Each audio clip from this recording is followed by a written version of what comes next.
Welcome students. आज हम दो कॉन्सेप्ट पढ़ेंगे, एरिया वेक्टर और इलेक्ट्रिक फ्लक्स। और नेक्स्ट वीडियो में हम पढ़ेंगे गॉस का नियम। तो चलिए शुरू करते हैं।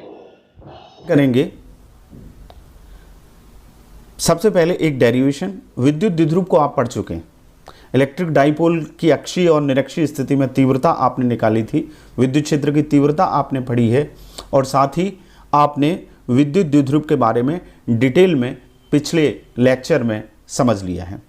अब हम उस द्विध्रुव पर लगने वाले बलयुग्म के आघूर्ण का व्यंजक टार्क जो उस पर लगता है एक समान विद्युत क्षेत्र में, यूनिफॉर्म इलेक्ट्रिक फील्ड में, उसका एक बहुत इंपॉर्टेंट डेरिवेशन निकालेंगे। सबसे पहले तो ये काम करेंगे।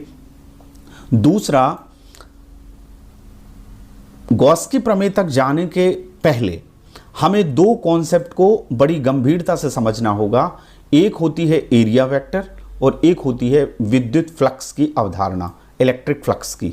इलेक्ट्रिक फ्लक्स होता क्या है? जब तक हम इन दो चीज़ों को नहीं समझेंगे हमें गॉस की प्रमेय समझ में नहीं आएगी। तो हम आज इन चार बिंदुओं पर चर्चा करने जा रहे हैं, उनको समझने जा रहे हैं।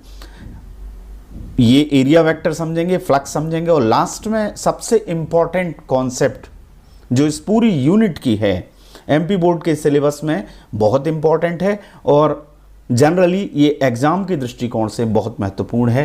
तो चलिए हम शुरू करते हैं। सबसे पहले हम डेरिवेशन करेंगे।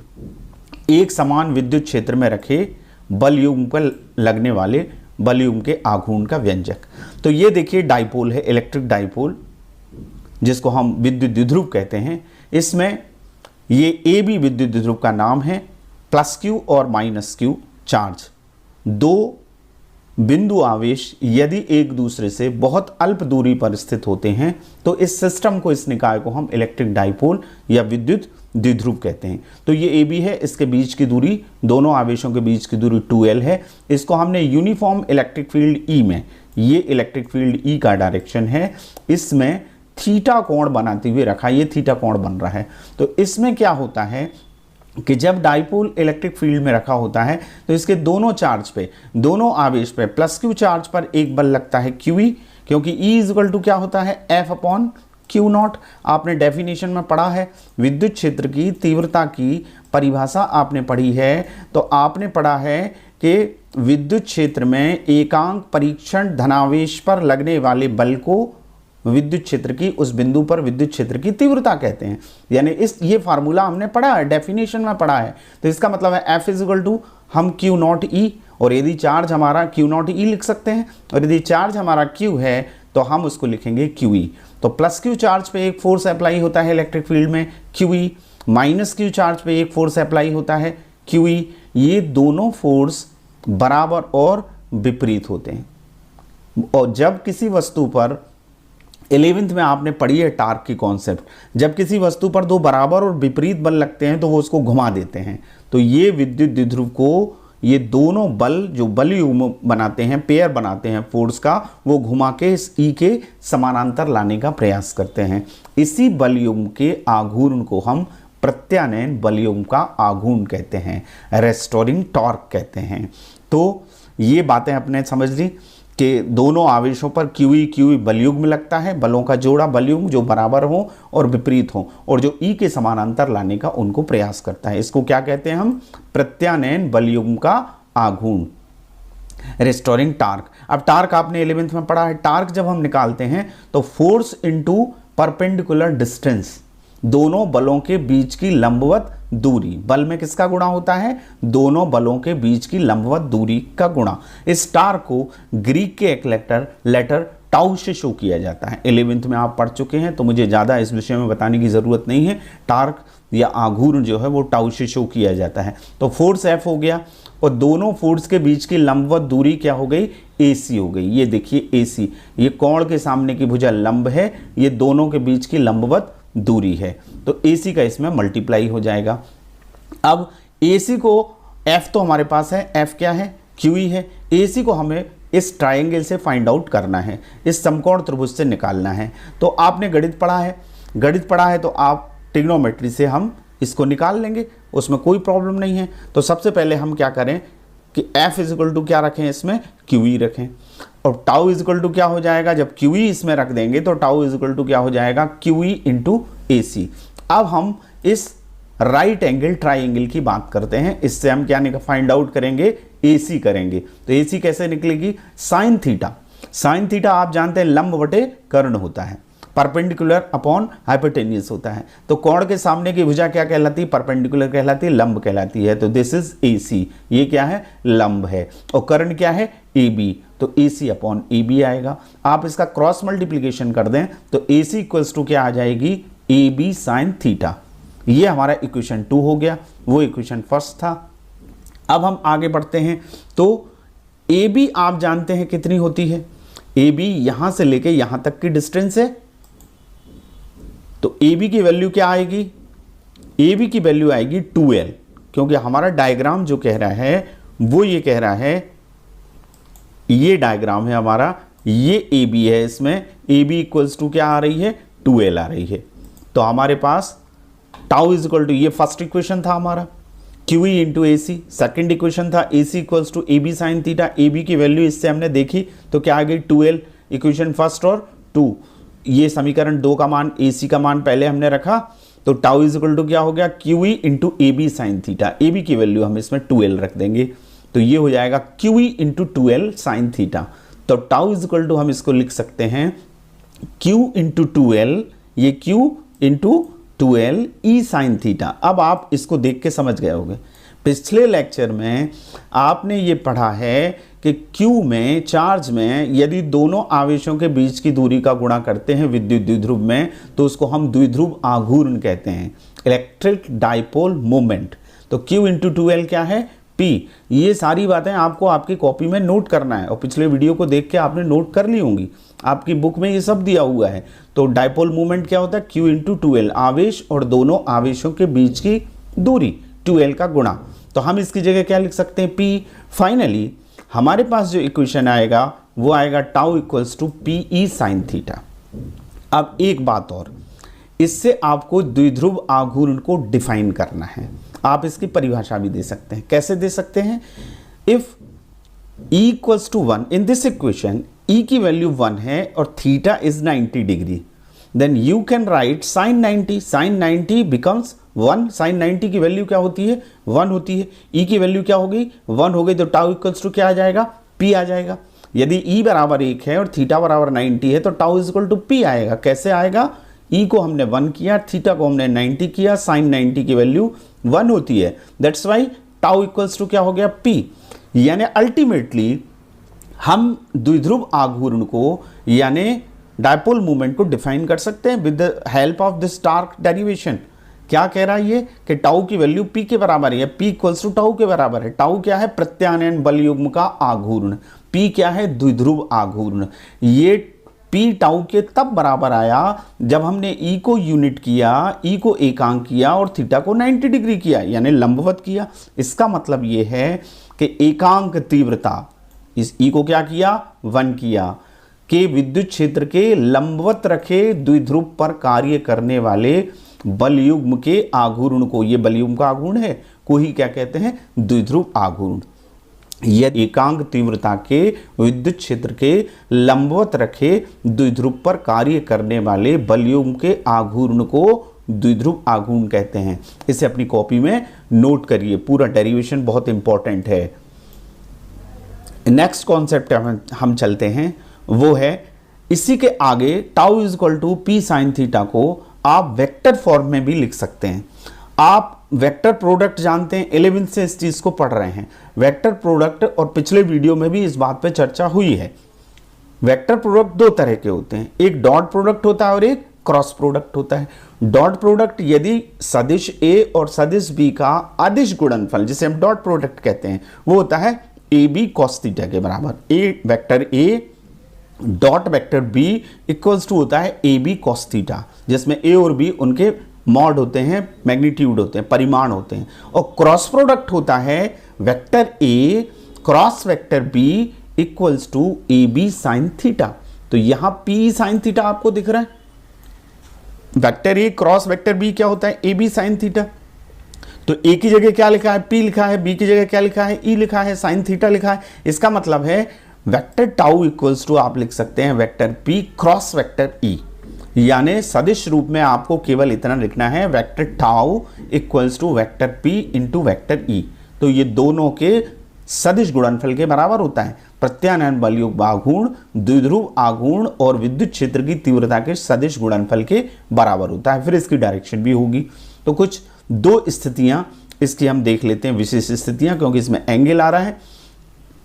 एक ही में हम दो को करते हैं। थीटा इक्वल्स टू 0 हो, इस इक्वेशन में थीटा इक्वल्स टू हमारा 0 हो या 180 हो, तो आप रखेंगे 0, साइन 0 0 हो जाएगा। तो साइन 0 की वैल्यू 0 हो जाएगी, तो टाउ इज इक्वल टू क्या हो जाएगा 0। तो यदि थीटा इक्वल्स टू 0 होता है या वो एंटी पैरेलल 180 होता है, तो उस पर कार्य करने वाला प्रत्यानयन बलयुम का आघूर्ण 0 होता है। इस स्थिति को विद्युत द्विध्रुव की स्थायी संतुलन की स्थिति कहते हैं। इसको आप ध्यान रखिएगा।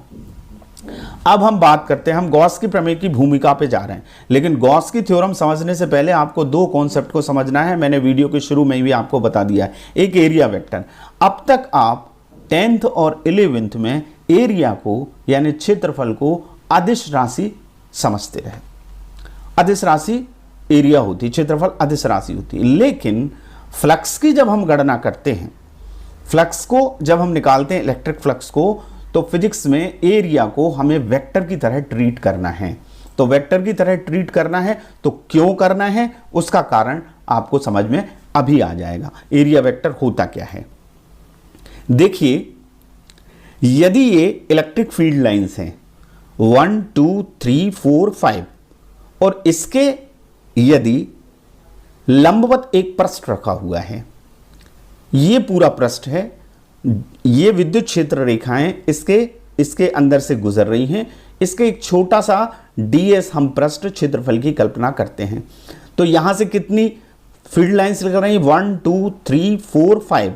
अब यदि मैं इसको थोड़ा सा आड़ा कर दूं, ये जो पृष्ठ रखा हुआ है, ये जो सरफेस रखा हुआ है, इसको मैंने थोड़ा सा तिरछा कर दिया, तो अब ये जो छोटा एलिमेंट है, इसमें से अभी 1 2 3 इस छोटे एलिमेंट्स में से ये क्षेत्रफल अवयव में से यहां 3 क्षेत्र रेखाएं गुजर रही थी। जब मैंने इसको तिरछा कर दिया तो इसमें से कितनी रेखा गुजर रही है, केवल 1, और यहां से कितनी निकल रही थी 1 2 और 3। इसका मतलब ये हुआ कि क्षेत्र रेखाओं का प्रवाह क्षेत्रफल के ओरिएंटेशन पर, उसके अभिविन्यास पर, बुक में दिक् विन्यास शब्द लिखा हुआ है, दिक् विन्यास पर भी निर्भर करता है, उसके डायरेक्शन पर भी डिपेंड करता है। तो हमें इस क्षेत्रफल का डायरेक्शन भी साथ में जोड़ना पड़ेगा यदि हम किसी पृष्ठ से गुजरने वाली बल रेखाओं की गणना करना चाहते हैं, फ्लक्स की गणना करना चाहते हैं। एक्चुअली में फ्लक्स का मतलब होता है फ्लो, और यदि विद्युत बल रेखाएं, विद्युत क्षेत्र रेखाएं बहती नहीं हैं, लेकिन हमें उनसे गुजरने वाली बल रेखाओं की संख्या की गणना करनी है, तो वो क्षेत्रफल की स्थिति पर भी निर्भर करती है। क्षेत्रफल यदि ये बिल्कुल परपेंडिकुलर रखा हुआ है तो बल रेखाएं ज्यादा इससे गुजरेंगी, यदि हमने इसको किसी एंगल पर झुका दिया तो कम बल रेखाएं गुजरेंगी। इसका मतलब है कि फ्लक्स में परिवर्तन आ गया, फ्लक्स कम हो जाएगा। इसका मतलब ये हुआ कि एरिया को हमें एक सदिश की तरह ट्रीट करना पड़ेगा। तो एरिया एक वेक्टर क्वांटिटी होती है। इसका मतलब यह हुआ कि प्रत्येक पृष्ठ का क्षेत्रफल एक सदिश राशि होता है, जिसमें परिमाण के साथ साथ दिशा भी होती है। यह पृष्ठ समतलीय हो सकता है या वक्रीय हो सकता है। इस क्षेत्रफल सदिश की दिशा पृष्ठ के अभिलंबवत बाहर की ओर होती है। अब इस क्षेत्रफल सदिश के डायरेक्शन पर बात करें तो आपको डायरेक्शन क्या रखना है, एक क्षेत्रफल होता है और उसका वेक्टर होता है परपेंडिकुलर, उसका डायरेक्शन क्या होता है, परपेंडिकुलर होता है। देखिए कैसे, ये मान लीजिए एक सरफेस है और इसके एक क्षेत्रफल अवयव, छोटे से क्षेत्रफल ds की हम यहां कल्पना करते हैं कि यहां इसका छोटा सा ds हिस्सा है। तो ये जो ds है, ये जो सरफेस है, ये अल्प पृष्ठ है, ये जो क्षेत्रफल अवयव है, इसका क्षेत्रफल सदिश इसके परपेंडिकुलर बाहर की ओर होगा। अब आप ये कहेंगे कि परपेंडिकुलर तो नीचे भी हो सकता है, तो आपको फिजिक्स में फ्लक्स को काउंट करते समय केवल जो आउटवर्ड है, जो बाहर की तरफ है, जो परपेंडिकुलर नॉर्मल बाहर की तरफ है, उसको लेना है।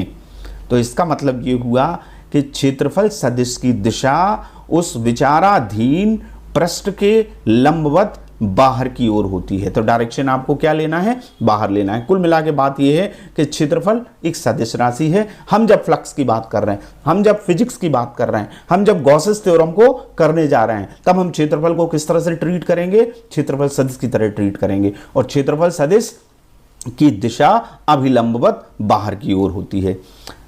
यदि पृष्ठ ये एस है और इसका छोटा सा अवयव ds है, जो जैसा कि मैंने बताया, तो क्षेत्रफल सदिश ds की पृष्ठ के अभिलंबवत पृष्ठ की दिशा, ये क्या होगा, यहां पर दिशा होगा। तो दिशा क्या होगी, अभिलंबवत बाहर की ओर होगी। ये आपको ध्यान रखना है, दिशा पृष्ठ के अभिलंबवत बाहर की ओर होती है। अब हम बात करते हैं विद्युत फ्लक्स की, इलेक्ट्रिक फ्लक्स। इलेक्ट्रिक फ्लक्स माने विद्युत क्षेत्र रेखाओं का बहना। हालांकि विद्युत क्षेत्र रेखाएं बहती नहीं हैं, ये एक्चुअली में ये शब्द द्रव गतिकी में, हाइड्रोडायनेमिक्स में यूज किया जाता है। देखिए, यदि किसी ट्यूब से या किसी जगह पर पानी का फ्लो हो रहा है, यदि ट्यूब से पानी का फ्लो हो रहा है, उसके रास्ते में यदि हम कुछ ऑब्जेक्ट रख दें तो पानी का फ्लो कम हो जाएगा।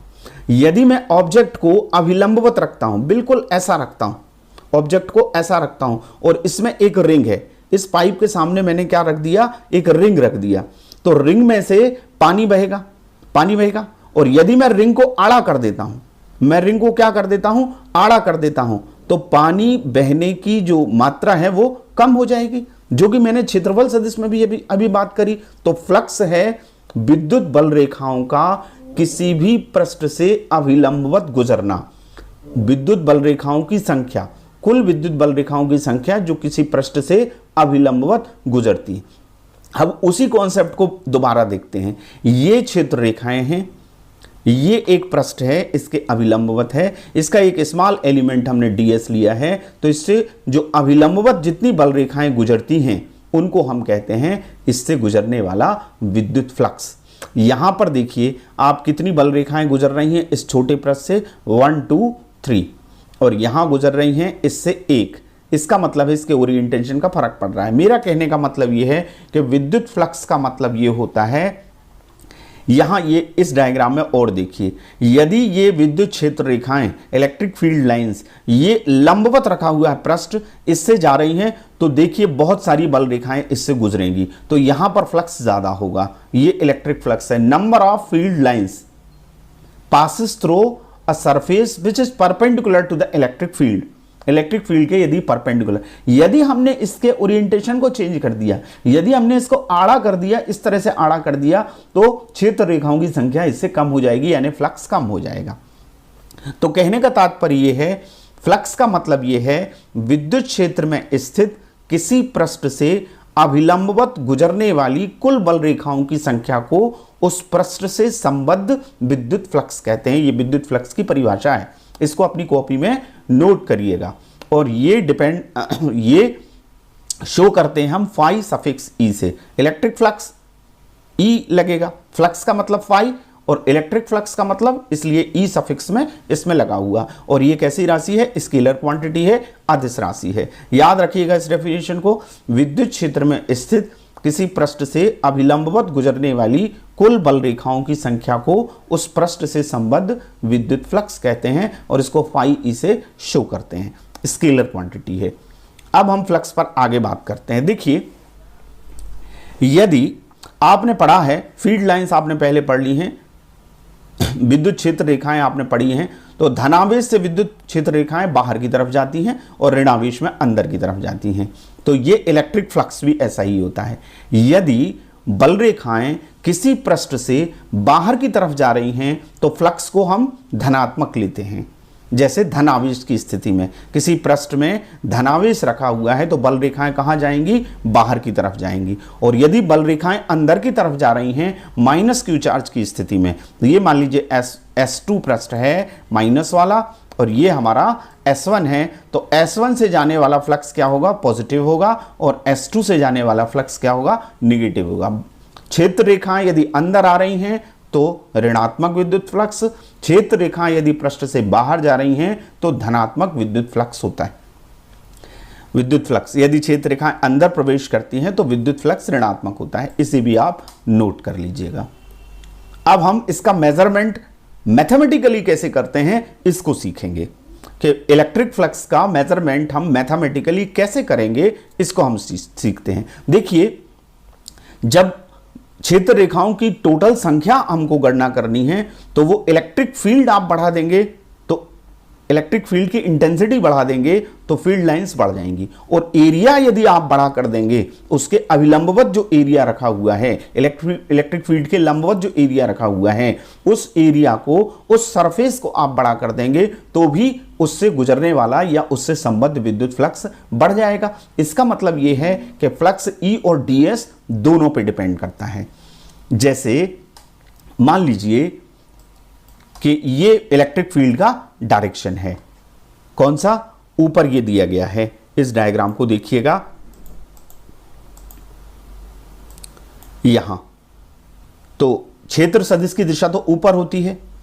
विद्युत फ्लक्स इस स्थिति में, जबकि विद्युत क्षेत्र की तीव्रता ऊपर है, ये सरफेस है और सरफेस इसका वेक्टर है, ये दोनों सरफेस वेक्टर, ये दोनों के बीच का कोण 0 है। इसका मतलब है कि विद्युत क्षेत्र की तीव्रता E, और यदि पृष्ठ उसके लंबवत स्थित है, ये कैसा स्थित है, परपेंडिकुलर, ये ऐसा सरफेस है, ये ऐसा सरफेस है, और ये इसका स्मॉल एलिमेंट क्या है, यहां पर ds है, और ds के लंबवत होगा। विद्युत क्षेत्र की दिशा क्या है, इस पृष्ठ के लंबवत है, तो ये जो वेक्टर आएगा ये भी इसी डायरेक्शन में आएगा। तो वेक्टर ई और वेक्टर ds का जो डायरेक्शन हो जाएगा वो क्या हो जाएगा, सेम हो जाएगा। तो इन दोनों के बीच का एंगल क्या होगा, 0 होगा। तो ये ई और ds के गुणनफल के बराबर होती है।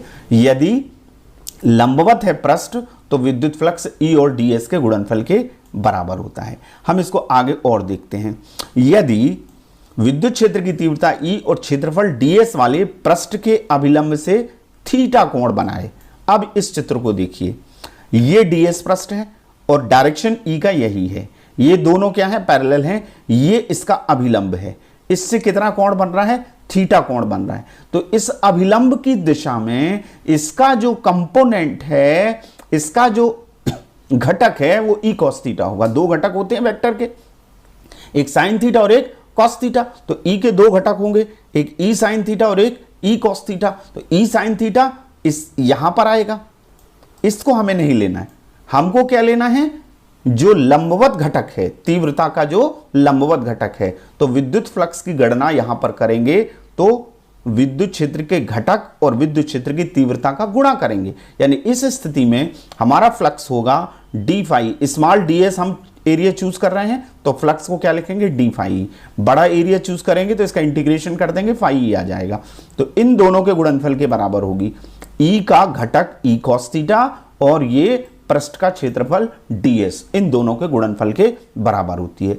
इससे इस इक्वेशन को हम लिख सकते हैं, समीकरण को लिख सकते हैं ई ds cos थीटा। अब ये डॉट प्रोडक्ट की बात आ गई, ए बी cos थीटा आपने पढ़ा है, डॉट प्रोडक्ट अदिश गुणनफल ए बी cos थीटा होता है, तो ये ई ds cos थीटा लिखा है, तो हम इसको लिख सकते हैं vector E dot vector E.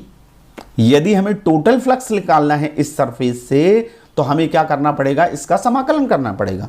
किसी भी पृष्ठ को छोटे छोटे हिस्सों में हमने बांट लिया और प्रत्येक हिस्से का फ्लक्स हमने निकाल लिया और सारे फ्लक्स को हमने जोड़ दिया। जोड़ने की ये पूरी कहानी क्या कहलाती है, समाकलन कहलाती है। गणित में इसको क्या कहते हैं, इंटीग्रेशन कहते हैं, समेशन कहते हैं। तो इंटीग्रेट कर लेंगे हम, क्या कर लेंगे, इंटीग्रेशन कर लेंगे। मैथमेटिक्स में विधि है जिससे हम कंपोनेंट को जोड़ के टोटल निकालते हैं किसी चीज का। तो हमें टोटल फ्लक्स निकालना है तो ये होगा पृष्ठीय समाकलन, surface integration of vector E dot vector ds। कहने का तात्पर्य यह है कि फ्लक्स का जो फार्मूला है उसमें आप डेफिनेशन में ये कह सकते हैं, मैथमेटिकली बात कर रहा हूं, मैथमेटिकली इंटरप्रिटेशन उसका ये होगा कि वेक्टर ई और वेक्टर ds का अदिश गुणनफल विद्युत क्षेत्र की तीव्रता और क्षेत्रफल सदिश के अदिश गुणनफल को उस पृष्ठ से संबद्ध विद्युत फ्लक्स कहते हैं, या उस पृष्ठ से गुजरने वाला विद्युत फ्लक्स कहते हैं। अब हम फ्लक्स का विमीय सूत्र और मात्रक देखते हैं, यूनिट देखते हैं। देखिए हमारे पास फार्मूला आ गया, फार्मूले से हम मात्रक भी निकाल लेंगे और विमीय सूत्र भी निकाल लेंगे, डायमेंशन भी निकाल लेंगे। D phi is equal to क्या है, ई ds है। तो ई का हम क्या लिखें, मात्रक लिखें।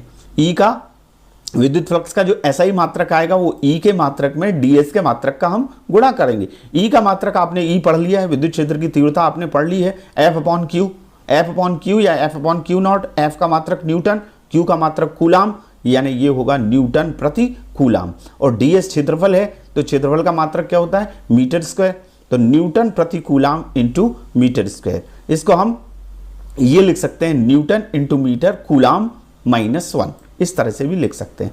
अब डायमेंशन फॉर्मूले की बात आई तो यही डायमेंशन निकालेंगे, ई का विमीय सूत्र और ds का विमीय सूत्र। तो ई का विमीय सूत्र जो होता है वो होता है mL-T-3A-1, ये F अपॉन क्यू नॉट से आया। इससे पहले के लेक्चर में आपने इसको समझ लिया। F upon Q not, F का विमीय सूत्र होता है mL-T-2, नीचे Q का विमीय सूत्र होता है AT, तो mL-T-2 ऊपर है, AT नीचे है, T ऊपर और जाएगा तो T-3 हो जाएगा और A ऊपर जाएगा तो A-1 हो जाएगा। एरिया का लंबाई गुणित चौड़ाई, तो विमीय सूत्र क्या होता है L2।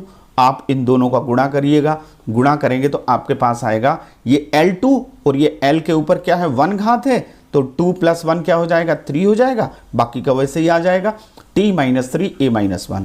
तो फाइनली विमीय सूत्र आ गया mL3 T-3 A-1। इसे भी नोट कर लीजिए अपनी कॉपी में और मात्रक को भी आप नोट करेंगे।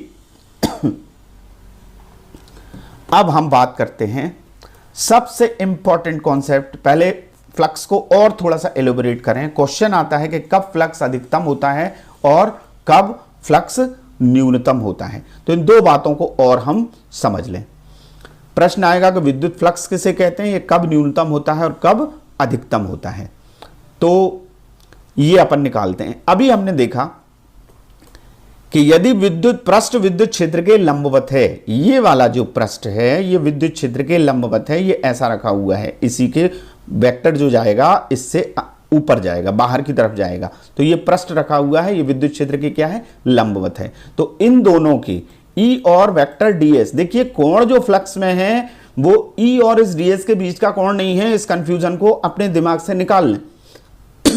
क्षेत्रफल सदिश और वेक्टर E के बीच का कोण है, ये देखिए क्षेत्रफल सदिश ds और वेक्टर E के बीच का कोण क्या है 0 है। ये देखिए इन दोनों के बीच का कोण क्या है 0 है इस कंडीशन में। कब, जबकि पृष्ठ विद्युत क्षेत्र के लंबवत है, तो थीटा इक्वल्स टू क्या आएगा 0, तो d phi E बराबर E ds cos 0 हो जाएगा। cos 0 की वैल्यू 1 होती है, तो हमारे पास आ जाएगा d phi E equals to E ds, ये मैक्सिमम है, ये अधिकतम होता है। तो अधिकतम कब होगा, जब पृष्ठ विद्युत क्षेत्र के लंबवत है। अब हम न्यूनतम की बात करते हैं। यदि पृष्ठ विद्युत क्षेत्र के समानांतर है, ये दूसरा वाला आप डायग्राम देखिएगा, ये पृष्ठ है और विद्युत क्षेत्र भी इसके अलोंग है, ये इसके समानांतर है। देन इस वेक्टर ds और वेक्टर E के बीच का एंगल हमको देखना है, वो कितना बन रहा है 90 डिग्री, क्योंकि जो क्षेत्रफल सदिश है वो तो लंबवत बाहर की ओर आता है, तो इसका मतलब है दोनों के बीच का कोण क्या बन रहा है 90 डिग्री। तो 90 डिग्री बनेगा तो इस फार्मूले में EDS cos थीटा में क्या रखा जाएगा cos 90। cos 90 की वैल्यू क्या होती है 0 होती है, 0 का मल्टीप्लाई होगा तो d phi इक्वल्स टू क्या आ जाएगा 0। ये फ्लक्स क्या कहलाता है मिनिमम। तो यदि आपसे पूछा जाता है कि मैक्सिमम कब होता है, तो कहिएगा जब पृष्ठ विद्युत क्षेत्र के लंबवत है। फ्लक्स मिनिमम कब होता है, न्यूनतम कब होता है, तो कहिएगा यदि पृष्ठ विद्युत क्षेत्र के पैरेलल है, समानांतर है, तो फ्लक्स क्या होगा न्यूनतम होगा या शून्य होगा। तो आज हमने जो पढ़ा उसके अभ्यास के प्रश्न आपको करना है। एक प्रश्न ये होगा, एक समान विद्युत क्षेत्र में रखे विद्युत द्विध्रुव पर कार्य करने वाले बलयुग्म के आघूर्ण का व्यंजक ज्ञात कीजिए।